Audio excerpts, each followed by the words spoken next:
Good evening. Oh my God. This is the official commencement of the coaching carousel in college basketball. We have lost our first. Not literally, but Mark Turgeon and Maryland, they part ways today. And this came as a shock in many ways. I was stunned by it. In fact, I almost spit out my coffee when I saw this. I still can't believe that this happened. But we'll do this every time that there's a coaching carousel move. I did not expect to pull this out until about March. Here we are. Ashton, what was your reaction? Where were you when you heard that Mark Turgeon and the Terrapins parted ways? I just randomly saw the scroll on my Twitter feed. And my first initial thought was, did they even play 10 games yet? I just didn't understand the timing of it. But, I guess he's been on the hot seat for a couple years now. Overall, I don't really agree with the timing of firing coaches during the season. Well, we don't know. Was he fired? He was not. He was not fired. Okay, so mutually. Here's the thing, Ashton. He more or less just like quit on the situation. It was more, he was like, I can't deal with this. The stress of like the fans hating me and me getting booed and no one wanting me to be here. I think was more of something where he's like, yeah, you know what? Fucking I'm done. Than it was the school just firing him. Now, he probably would have gotten fired in the off season, but he didn't go after it with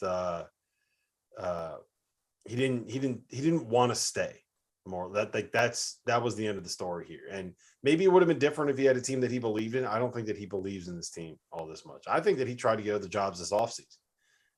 So it wasn't like a fire. And like this was Mark. I think that this was more Mark Turgeon's decision than it was Maryland's decision. Yeah, I think so too. This was Mark Turgeon's decision. The fact is, the standard of Maryland basketball is more than what Mark Turgeon has been delivering for the Terrapins. And I think that the pressure, the anxiety, at a certain point, you get into that quality of life and that stress that can just weigh you down. Do I like the idea of leaving during a season in which it's early December? I don't like that. I mean, I'll say it right now. Like I'm not a fan of that because you owe it to your kids to continue on. But we don't know what's going on inside of his home. We don't know what's going on, for him as a person. So as much as like I didn't like that at surface value, if your heart's not in it, you don't want to show up to the office and be in a disengaged state. So for Maryland, now they turn to Danny Manning here in the interim role. But let's look beyond here this year at what comes to mind with some of the candidates for this job. Where does Maryland go? And my biggest thing is, this is a good job in college basketball, a very good job in college basketball. Maryland has the pick of the litter here, and they're out in front of this, and they need to make the right hire. This is a pivotal moment for Maryland basketball. There's a dynamic here, Rob. Sexy name, coaching, right? Like, rarely do you always get both. What are your thoughts here as Maryland initiates the search? Well, I have a lot of thoughts. The first is that I think it's important to point out that Maryland, like Georgetown, are both probably like top 20-ish jobs in college basketball, right? I mean, you got the money, the fan base, the recruiting ground. Like the DMV area is just absolutely loaded with talent. But they're really, how many coaches at those schools have actually won at the levels that those fan bases expect consistently? And the answer is probably just like Gary Williams and John Thompson, right? Like Lefty Driesell had his moments. Mark Turgeon had a couple of good teams. JT3 had a team that made the Final Four. They competed for the Big East for a while, but it didn't end up all that well, right? So it's there. I wonder if I think that those fan bases should have very high expectations for what their programs should be, given what that school is, where it's located, the money that they have, the everything that goes into like having it be what should be a good job. But I also think it's worth pointing out that it's not a surefire thing that you're going to have a ton of success at those programs. I think that's worth pointing out. So there's a level of expectation there that you have to know is going to be there when you accept that job, meaning that if you're 4 years in and you're still working to try to find a way to be better than 20 and 10, there's going to be people that are calling you on it. There's going to be columnists, and there's going to be TV stations, and there's going to be bloggers, and there's going to be fans, and there's going to be people that are out there like, yeah, you know what, this guy isn't getting it done, because Mark Turgeon at the end of the day made 6 of the last 7 NCAA tournaments. Right. He want to share the Big Ten. I think they want to share the Big Ten in the COVID year, right? In 2020? They want to share the Big Ten title. Yeah, they did. And kind of speaking to that point, what about the idea that they're not in the right league? Well, they're not. I mean, they should be in the ACC. There's no, like, that's not even a question. They absolutely should be in the ACC. In terms of who I think that they should go after, sure. I would love to see them go try to get a guy like a Bruce Pearl or a guy like a Nate Oates. Okay. I think Bruce could handle the pressure as well as anybody, and I think that he would that fan base would love him and adore him. I think that he would be able to get the talent that you need to be able to get. And I think that he would play a style that would completely turn the Big Ten on its head. Our guy, Terrence Oglesby, made this point today in a text with us today, fans. Like that kind of style, Bruce Pearl and to a point, Nate Oates would completely change the way that the Big Ten needs to be played. I think Bruce would be a home run hire. I don't know if you could hire him right now based off of everything that has happened at Auburn since he's been there and everything that happened with Tennessee, right? I don't know if you can go get him. Same thing with Sean Miller. I think Sean Miller, they almost hired Sean Miller a couple of years ago.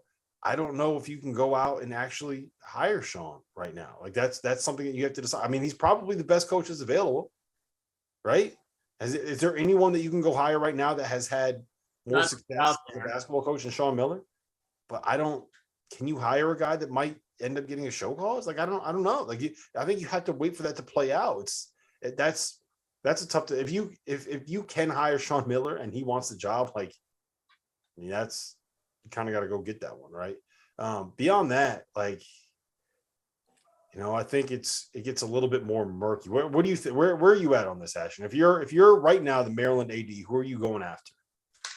So I almost want to ask you guys if I'm crazy. And the only reason why I say this is, well, one of the guys I think Kevin Willard will be a really good hire. I think what he's doing at Seton Hall is big time. It's a really tough job. I think, in the Big East, being in Jersey, a lot of talent, but overall without the football, I think it affects recruiting a bit. Yeah. So tell me if I'm crazy, if Juan Dixon, is he too low on the totem pole? And the only reason why I ask is I see a lot of these schools hiring their own, quote unquote. And obviously he's won a national championship, all-time leading scorer. He's been on staff before. But is that kind of a stretch? The only problem I have with going and hiring Juan Dixon right now, do you know what his record is right now this season? You know what Coppen's record is? They're 1-11. I totally get the idea of hiring one of your own, but if you can't win at Coppin State, that's going to be a tough sell. It's the same thing. Like another guy that we talked about this earlier with Goodman, another guy that I think kind of falls in a similar umbrella is Kim English, right? Guy that is, I think, incredibly sharp. Someone that I think is going to be a very, very, very good coach down the road. His coaching career is like 9 games right now. Part of the reason why Turgeon got fired is because Kimmy went in there and kicked Maryland's ass. But can you hire a guy because they kicked your ass once when he still hasn't even, like, he's never coached a league game as a head coach. That's just, I don't know if you could do it. That's a tough ask, right? Oh, very tough ask. Now I think Kim is, a star, a budding star for sure. It may be tough, initially for him to give him that job, but I think somebody like Kevin Willard, honestly, wouldn't be a bad move, only because he's doing it right now at Seton Hall. He kind of has the landscape being in, Jersey, New York, recruiting that area, but that's not too far away from the Maryland area as well. So, I know I think he was in the running a few years ago for the Pitt job. And he's just been a hot name the last few years in certain. He's getting it done at Seton Hall, right? And look, you're a Jersey guy, Ash, and you know what that Seton Hall program is like. Fanta is a Seton Hall alum. Like, that is not the easiest job in the world to get going. Like, you're recruiting guys to Newark, right? It's not. It's you're not recruiting someone to LA. And I think the job that he's done is a little bit underrated. What I will say is this, and I'm very curious your opinion on this, Fanta, because I know that you're close with Willard, and I know that you're vested in this Seton Hall basketball program. Kevin hasn't done anything at Seton Hall that is above and beyond what Mark Turgeon accomplished at Maryland. And if the issue with your hire was that you didn't have a guy that could get you to better than like 21-10, that could get you out of the second round of the tournament, that could be competing for conference titles, like, is that? I just worry that you're gonna have kind of an issue with the fan base saying, well, we wanted a home run hire. This guy was good, but is he going to take us to that next level? You know does that make sense what I'm asking? Well, it makes sense. Mark Turgeon has 3 times the amount of resources that Kevin possesses at Seton Hall. Seton Hall does not have a standard practice facility. They practice in an auxiliary gym in a basement of a field house. Here's the thing with Kevin, just to get into the weeds a little bit on his numbers. Seton Hall's finished at 500 or above in the Big East in each of the last 6 seasons. They've made the NCAA tournament in 4 of the last 5 years. In terms of consistency, the program has never been this consistent in its 115-year history of existence. He's 2 wins shy of PJ Carlesimo on the all-time winningest coaches at the university. And he's the 11th winningest coach in the history of the Big East Conference. He's just outside the top 10 of winningest Big East coaches in the history of the league. The winningest being, do you know who the winningest is? That would be Boeheim. It's got to be Boeheim. That would be James Arthur Boeheim. So Kevin Willard is right there. Here's the thing. At Seton Hall University, he has done as good of a job as they could have asked for and more. Unfortunately for Kevin, he caught some really bad luck because of the COVID, in terms of the programs that it severely impacted. When you think about ceiling, Ashton and Rob, that Seton Hall team with Miles Powell and with. Are you allowed to mention that name in conjunction with Seton Hall still? No, with Quincy McKnight, with Miles Kale, with Jared. with that team was so ready for an NCAA tournament run. It felt like destiny that they would go on a run. That was unfortunate for them. I think that what you're saying, if you're Maryland, in this search is that you fully believe that Kevin Willard, who is 46 years of age, he's fairly young. Yeah, 46 is young for a basketball. He's young. Got 20 years in front of him. Yeah, he's got a lot of years of coaching. You're saying that because of the resources pumping up. Also, I would say this, guys, ironically enough, Seton Hall and Maryland had a home and home. And Kevin Willard goes down to College Park the first year of it, and Seton Hall beats Maryland like a drum. The next year, do you remember this game at all, Doster? Maryland comes to Seton Hall. Seton Hall does not have McKnight, or excuse me, they don't have Miles Powell. The man that will not be mentioned in conjunction with Seton Hall. They were without their star players.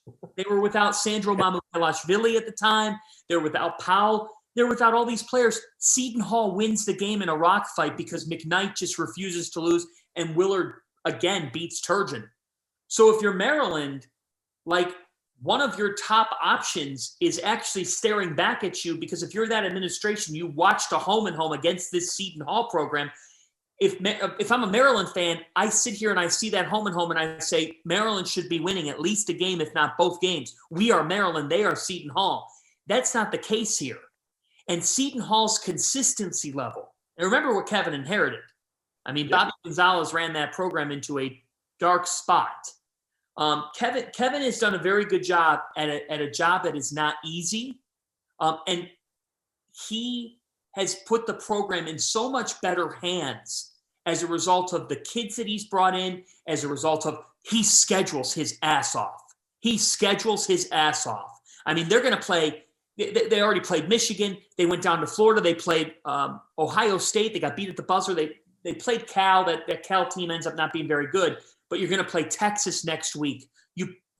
Even the teams that you schedule from a mid-major standpoint, Yale and Iona, this guy really does schedule hard and believes in the scheduling concept.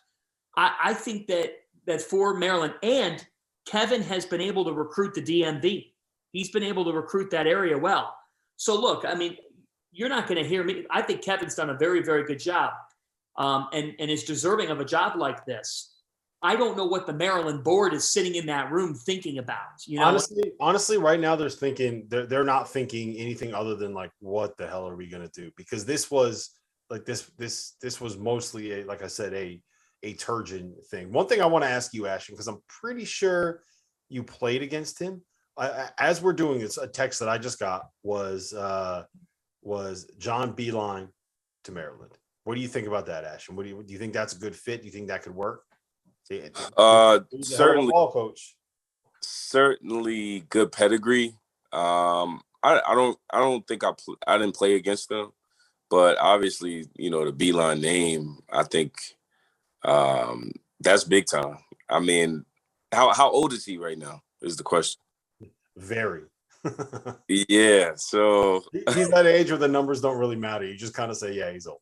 So if he gets the job, he has to hire a big time staff. Because being in that Maryland area, I think recruiting is so crucial. You have to, just really be out there, getting these big time recruits. But that's not a bad name. I love, the way he, builds a culture. Obviously, like offensive guru, well proven legend for the most part. So that wouldn't be a bad move. I just would monitor his hiring, if anything, if I'm Maryland. Yeah, I don't know if you can convince him to do that. And it's also, there's already so much drama, I guess is maybe the word, so many politics involved with recruiting that area. There's a reason why like one DeMatha kid has gone to Maryland like the last 20 years. I think it's our Travis Garrison who hosts our Maryland pod. It's just not, there's that whole thing with Hunter Dickinson was not recruited by Maryland. Like there's. Can I ask this question? Why would Nate Oates leave Alabama for Maryland? Because you're going to a place that is a basketball school first and foremost, and you don't have to be in the shadow of Nick Saban. You don't have to worry about people only paying attention when you get to the NCAA tournament because college football season is going to go on until the middle of January. And you can kind of be the star. You also, he's a guy, he's from Michigan and coached at Buffalo. The first time I think he ever went past the Mason-Dixon line was when he went down on his job interview at Alabama. That's a joke. I don't know if that's true, but it would be coming back closer to home for him. He'd be playing in the Big Ten. He's a Big Ten guy. He kind of grew up in that area. So that's what the appeal would be. Now, the thing about Alabama is he's had so much success. They could probably just write him a blank check and say, yeah, put whatever number you want on there. That's your salary now. And I don't think that Maryland is going to be able to match that. And I did there was a point that someone made. I think Goodman made it on our stream earlier today, where he said that Maryland will play non-conference games that are sold out. Maryland's non-conference games have not been sold out this season, but a lot of that is due to the fact that there's a lot of fan apathy with the fact that that Mark Turgeon was still there. That arena, it was called the Xfinity Center when I lived in DC. I don't know if it's still called the Xfinity Center, but that place, I am telling you, is a top 10 venue in college basketball when it's sold out. It is loud. It is insane. Maryland fans are vulgar as hell. They're out of their minds. It's like, they're like NC State fans if you gave NC State fans a Four Loko, like every single person in the crowd a Four Loko before the game. It's wild in there. It's an awesome environment to watch a basketball game. No, I think so as well. My younger brother, Sterling, actually committed to Maryland initially when Gary Williams was there. So I had the opportunity to, go to some games, obviously years ago. But overall, I think big time job, big time atmosphere. The fan base, they really support basketball. Somebody like Nate Oates, I definitely would look at the job. I agree with you, Rob.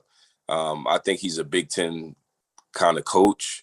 I also just think he fits the bill when in terms of just being the face of Maryland basketball when you look at Nate Oates and his personality.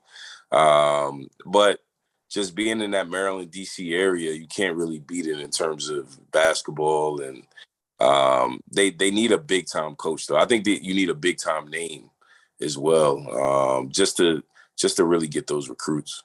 Here's the thing, and then we can move on to the Kansas St. John's game after this. I'll wrap it with this.